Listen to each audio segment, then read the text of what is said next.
उत्तर प्रदेश में 9 सीटों पर होने वाला उपचुनाव संपन्न हो गया। परिणाम आ गया, भाजपा ने जहां 7 सीटें जीती वहीं सपा ने मात्र 2 सीटें जीती। भाजपा के खेमे में खुशी की लहर है तो वहीं सपा के खेमे में उदासी छाई हुई है। आखिर क्यों? कारण सिर्फ इतना है कि पीडीए का जो जहरीला नारा दिया था, जो समाज को बांटने वाला नारा दिया था, जो राष्ट्र प्रेमियों पर एक तरह से आघात किया था अखिलेश यादव ने, उसका परिणाम उनको मिल गया। वहीं दूसरी तरफ मुख्यमंत्री योगी आदित्यनाथ का नारा बटोगे तो कटोगे, जिसकी गूंज पूरे देश में सुनाई पड़ी। यहां तक महाराष्ट्र के चुनाव में तो इसने पासा ही पलट दिया। परिणाम मित्रों आपके सामने है। ऐसी सीट कुदर की जहां पर 65% मुस्लिम, खाली 35% वहां पर हिंदू, वहां पर भाजपा प्रत्याशी की इतनी बड़ी जीत, इसका मतलब है कि मुसलमानों ने भर भर के वोट दिया है बीजेपी को। कहां चला गया पीडीए का नारा? मित्रों, कांग्रेस ने भी राजनीति की, भले उसने अपने वाली की, एक वर्ग को उसने लाभ पहुंचाया हो जो टैग उसके ऊपर लगाया जाता है, लेकिन कभी इस तरह का जहरीला नारा उसने नहीं दिया था कि पीडीए का समाज को तोड़ने वाला नारा उसने नहीं दिया था, और वो भी हिंदुओं को विरोध में। मतलब आपने पीडीए बना लिया, पिछड़ा दलित अल्पसंख्यक, मतलब मुसलमानों को तो जोड़ लिया, वहीं हिंदुओं के एक विशेष वर्ग को आपने अलग कर दिया। ऐसा नारा कभी कांग्रेस ने नहीं दिया था।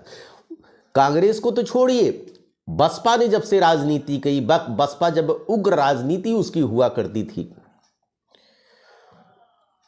जो सवर्णों के खिलाफ उसकी राजनीति थी, लेकिन उसके बावजूद कहने के लिए तो सवर्णों के खिलाफ राजनीति उसकी कही जाती थी, लेकिन टिकट देने की जहां पर बात आती थी, शायद सबसे ज़्यादा सवर्णों को टिकट दिया कांग्रेस के बाद।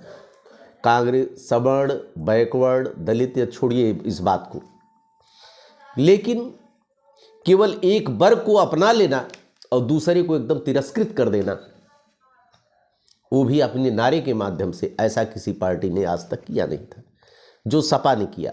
जो परिणाम आप देख रहे हैं उसके सामने है कि ऐसी ऐसी सीटें सपा हार गई जिसकी आप कल्पना नहीं कर सकते थे। 7 सीटों पर भाजपा की विजय। मित्रों, ये 2027 में जो चुनाव होने जा रहा है विधानसभा का, उसका परिदृश्य एकदम सामने आपके दिख रहा है। क्या होने जा रहा है मित्रों? अभी आपको पता है कि जब प्राण प्रतिष्ठा हुई थी तो उस समय सपा ने 37 सीटें जीती थी यूपी में। एक बार लग रहा था कि आने वाले विधानसभा में अब बाजी पलट जाएगी, लेकिन हुआ उसके एकदम विपरीत। इन 7 सीटों को जीतने के बाद भाजपा के कार्यकर्ताओं में जो एक बार मायूसी थी, और उसके अलावा महाराष्ट्र भी अपने पाले में कर लेने के बाद, अभी हरियाणा के चुनाव के बाद एक बार फिर से जितने राष्ट्र प्रेमी हैं, और भाजपा को भी कह सकते हैं राष्ट्र प्रेमी, कोई भी हो सकता है, सपाई भी हो सकता है, भाजपाई भी हो सकता है, बीएसपी का भी हो सकता है, लेकिन राष्ट्र प्रेमियों के चेहरे पर एक बार खुशी साफ देखी जा सकती है। इससे ये संदेश जाता है कि कभी आप समाज को बांटने की बात करोगे, राष्ट्र को बांटने की बात करोगे, ऐसा नारा, हालांकि हाँ, अभी तो हंसी आई, अखिलेश यादव आरोप लगा रहे थे योगी आदित्यनाथ के बटोगे तो कटोगे के नारे के ऊपर कि ये ब्रिटिश हुकूमत में जिस तरह का नारा दिया गया था, फूट डालो और राज करो, उसी की तरह है नारा। अरे फूट डालो की राजनीति तो अखिलेश यादव जी आप कर रहे हैं। एक समाज को सीधे आपने काट दिया और परिणाम आप देख रहे हैं। हमारा हिंदू समाज बंटने वाला नहीं है। हिंदू समाज तो नहीं बटेगा, मुस्लिम समाज के भी लोग जुड़ रहे हैं, जैसा कि आपको सामने दिखाई पड़ रहा है। जो 2 जिम्मेदारियां योगी आदित्यनाथ को दी गई थी, कटेहरी में भी 34,500 वोटों के अंतर से भाजपा ने विजय दर्ज की है। इसके अलावा कुदरकी की सीट ने भी तो इतिहास ही रच दिया। ऐसा लगता है कि 2027 में फिर परिदृश्य जो राजनीति का है वो आपके सामने खुद ही दिखाई देगा। हमें कुछ कहने की ज़रूरत नहीं है। लेकिन कभी हमारे देश को बांटने की बात करेगा, हमारे समाज को बांटने की बात करेगा, तो इसी तरह का उसको परिणाम झेलना पड़ेगा। पीडीए का जैसा जहरीला नारा आज तक किसी पार्टी ने नहीं दिया, लेकिन सपा ने दिया।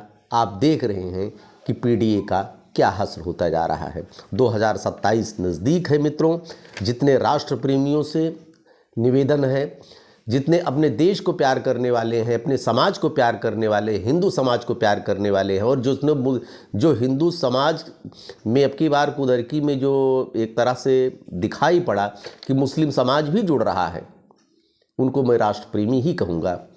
बधाई हो, ढेर सारी शुभकामना। 2027 का चुनाव आपके सामने है। आने वाले समय में इसी तरह एकता बनाए रखिए। देखते रहिए अयोध्या दर्पण। धन्यवाद आपको।